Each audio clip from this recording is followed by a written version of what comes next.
I posted the poll, and y'all voted for it. What did you want to see if I was to review games based on their compatibility from an average gamer on the Steam Deck? Well, it was a tie between Call of Duty Black Ops 2 and Star Wars Squadrons. And because I don't feel like playing Star Wars Squadrons at the moment, let's just go over Call of Duty Black Ops 2 performance over the Steam Deck. The Steam Deck came out in 2022 by Valve, who is the people who sell you a lot of games on sale that you never play. Don't worry guys, I got roped into it too. Look, I don't even think I even played half these games in my library for more than 5 minutes. Anywho, from what I can tell, the Steam Deck hardware is about as powerful as a PS4. Maybe a little bit better. After all, it does have some better hardware and capabilities in it. In theory, games that came out before the Xbox One and PlayStation 4 days should run great on it, right? I mean, these games that can be installed onto the Steam Deck can be played on a normal Windows laptop or desktop. So, in theory, the games should run great. Not exactly. The Steam Deck doesn't use Windows by default, but instead uses a version of Linux, a software or operating system I never used prior, with a compatibility layer known as Proton to make Windows games run on Linux. Just because Proton makes Windows games run on Linux doesn't mean it makes them all run, or run smoothly. And because I'm flying out to one of my best friend's weddings, I will need something to play on the plane. And because the Steam Deck isn't making me money right now, I might as well just start making money off of it by reviewing games that I play, and maybe even ones that you play, in the form of this video. Before I dive into reviewing Call of Duty Black Ops 2, we need to discuss two things. First off, when you buy Call of Duty Black Ops 2, you're not just getting the game, but instead, according to Steam, you're getting 3 games, titled Call of Duty Black Ops 2, Call of Duty Black Ops 2 Multiplayer, and Call of Duty Black Ops 2 Zombies. Each title is its own game, but each with its own compatibility ratings from Steam. The campaign, or the one that just has the title of the entire game, has a rating of playable. Multiplayer is unsupported, and then Zombies is unknown. So, the question is, do each of these ratings from Steam match how the experience is in the game? And what should the compatibility rating be for Zombies? Let's dive into the campaign first. As I said a few moments ago, the campaign is rated as playable. According to Steam, the one issue that they found reads as the following.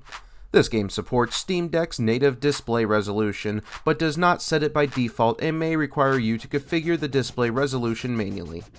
For me at least, that was not true. I had to set the resolution manually, as it said, twice. Once when using the handheld, and once when I hooked it up to my monitor using an HDMI to USB-C adapter. The deck can run up to 800p, its native resolution, but the game only supports up to 720. When we actually play a game, things get a bit mixed for me. The game during gameplay struggles to maintain 60 frames per second, which is what the game is meant for. I've played the entire campaign on this device, and it struggles. By no means is it unplayable, but seeing your FPS in the 50s will be normal. Sometimes it'll drop into the 40s, and almost never the 30s. Only once did I catch it in the 20s, and that was when I was seeing if the game was even playable at a hard lock 30 frames per second if you wanted to save on battery. And to answer that, I can say sort of. It's not a good experience, but it's playable at 30 so long as you don't throw up and can handle the sluggish controls. The battery life for sure extends a lot, but it's not worth playing it at 30 in my opinion.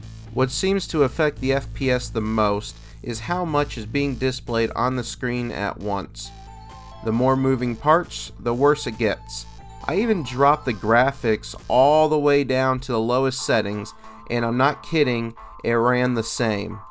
I know the deck can only display 60 frames per second, but you can allow the deck to run at an unlimited FPS, so you have less latency.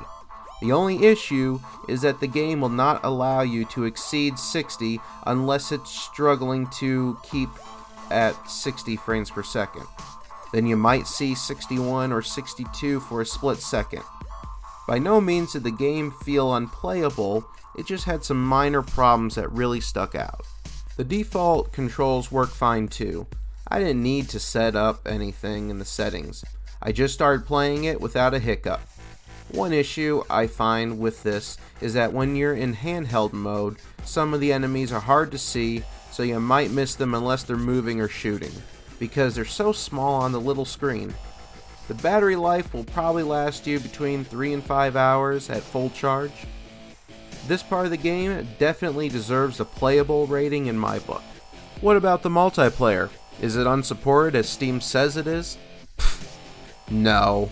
This part of the game runs better than the campaign and the zombies. I had an almost perfect experience playing this, whether it was with bots or online. I can feel the latency against other players, but it's not bad. I can compete with other players, and it's so much fun. Depending on the map, frame rates can vary, but I don't remember ever seeing it fall below 50. You don't need to set up the controller scheme, but you also don't get any aim assist, so that's a downside when trying to aim. It's not unplayable by any means, but it's a major downside, so I suggest playing against bots. Again, like the campaign, sometimes enemies are just too small to see on the little screen.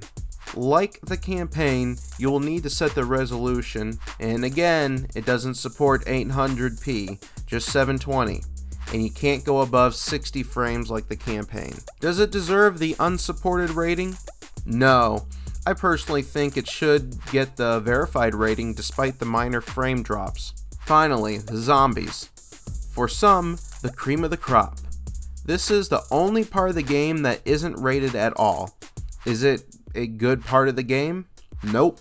Starting off with the menu, you must use the joysticks or the trackpads to move the mouse around, and only the right trigger to click on items. You can't even use the touchscreen keyboard to select things. You also have to set the resolution manually again.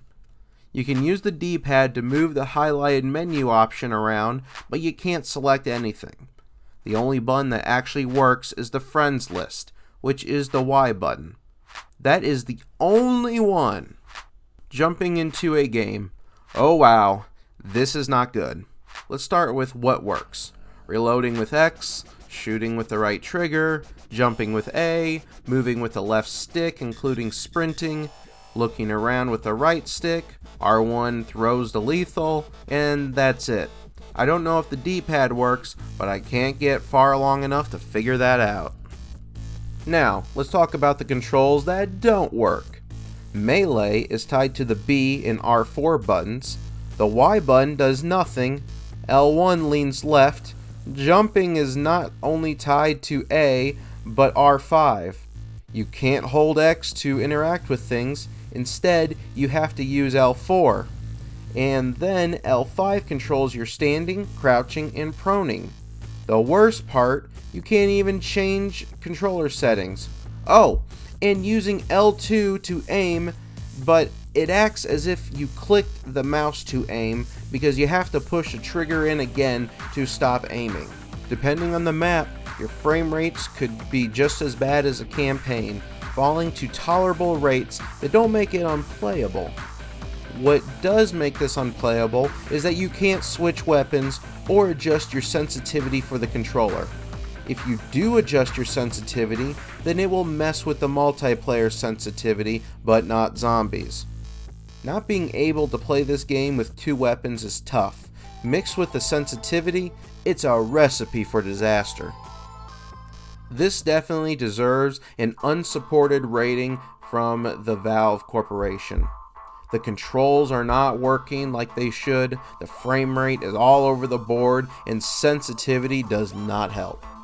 Call of Duty Black Ops 2 is so mixed in how it performs that if you wanted to buy this game for the deck, you're going to have to consider that part of your money is wasted on zombies, debate if you're willing to suffer through frame rate drops in the campaign, and no aim assist in multiplayer. All in all, As I said before, the campaign deserves to be playable, multiplayer should get verified, and zombies should receive the rating of unsupported. As a last note for this game, I was going to try and see how it played on a micro SD card, but because it was split up into multiple games and shared content between each other, it would not let me move it unless I uninstalled it.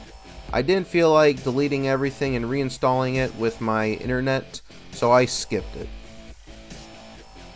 Thank you for watching this video. I hope that you leave a like on it if you did like it, but please be honest with your liking and disliking. You can go ahead and leave a comment too. See if, maybe another game you want me to review, though I'll probably host different polls based on what I own on Steam.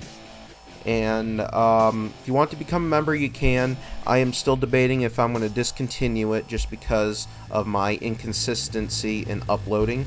But if you want to, that'd be very appreciated.